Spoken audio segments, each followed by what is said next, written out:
दोस्तों, आज मैं हिंदी मूवी नीलकमल की कुछ सुनी अनसुनी बातें लेकर आया हूं। आशा करता हूं कि आपको यह पसंद आएगी।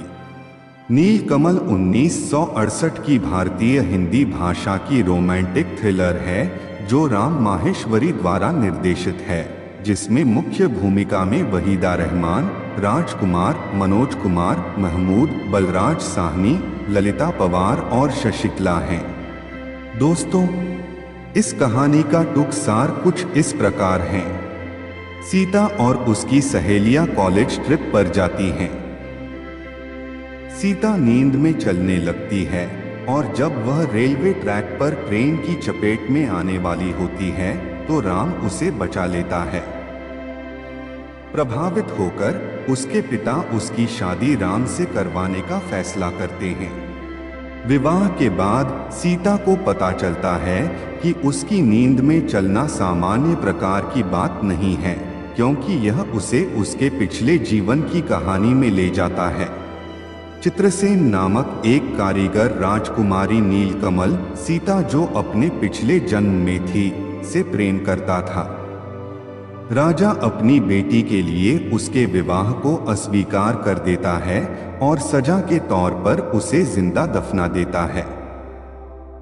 चित्रसेन का नीलकमल के प्रति प्रेम अमर रहा और उसकी आत्मा सदियों तक उससे मिलने और उसके साथ रहने की उम्मीद में जीवित रही।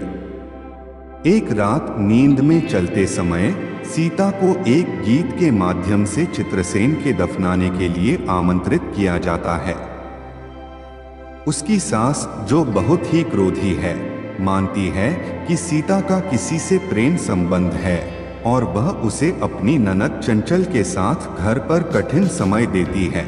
घर में उसका एकमात्र सहारा चंचल का पति गिरिधर है, जो एक घर जमाई है और एक पुजारी डेविड की मदद से उसे आत्महत्या करने से बचाता है।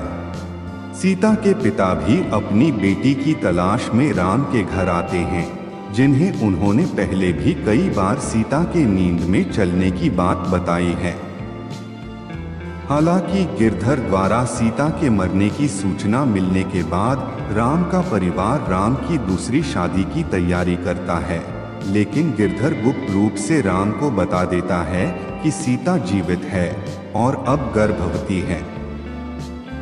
एक रात ट्रेन से यात्रा करते समय वह उसी चित्रपुर स्टेशन पर चेन खींचकर ट्रेन रोक देती है। सीता चित्रसेन के घर पहुंचती है और उनकी उसकी अमर आत्मा से संक्षिप्त बातचीत होती है। अंत में चित्रसेन की आत्मा मुक्त हो जाती है और सीता बेहोश हो जाती है। राम उसे बचा लेते हैं और वे खुशी खुशी रहने लगते हैं। दोस्तों, नीलकमल फिल्म के इस गीत को गाते हुए रोने लगे थे मोहम्मद रफ़ी। सुना तो आप भी हो जाएंगे इमोशन। 1968 में एक फिल्म आई थी नीलकमल, जिसमें राजकुमार, मनोज कुमार और वहीदा रहमान लीड रोल में थे। इस फिल्म के एक गाने को गाते हुए मोहम्मद रफ़ी रोने लगे थे। शादी के मौकों पर गीतों का अपना महत्व होता है। बॉलीवुड के कई ऐसे गाने हैं जो शादी की रस्मों में जरूरी बन चुके हैं। उनके बिना शादियां पूरी हो ही नहीं सकती। ऐसा ही एक गीत नीलकमल फिल्म का भी है। 1968 में रिलीज हुई इस रोमांटिक थ्रिलर को दर्शकों का भरपूर प्यार मिला था।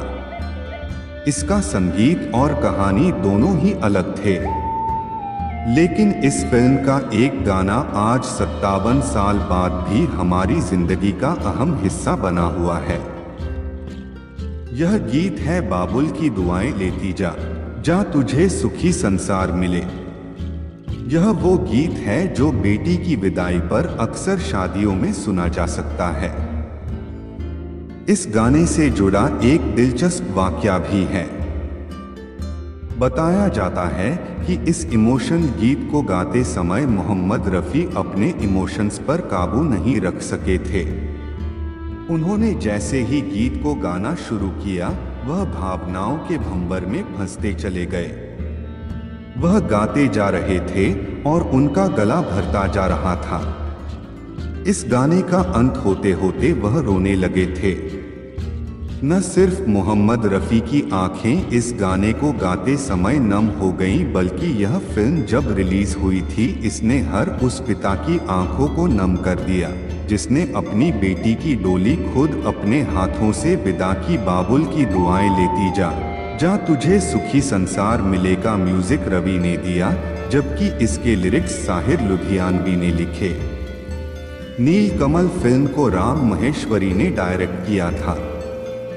फिल्म में राजकुमार, वहीदा रहमान, मनोज कुमार और बलराज साहनी लीड रोल में थे। इस गीत को बलराज साहनी और वहीदा रहमान पर फिल्माया गया था। बाप बेटी के बॉन्ड और बेटी के विदाई के इस सीन को बलराज साहनी ने अपनी अदाकारी के जादू से जिंदा कर दिया था। वहीदा रहमान की भी कमाल की एक्टिंग थी, तभी तो उन्हें उस साल के बेस्ट एक्ट्रेसेस के फिल्म फेयर पुरस्कार से नवाजा गया था। फिल्म ब्लॉकबस्टर साबित हुई थी और साल की सबसे ज्यादा कमाई करने वाली फिल्मों की फहरिस्त में भी शामिल हुई।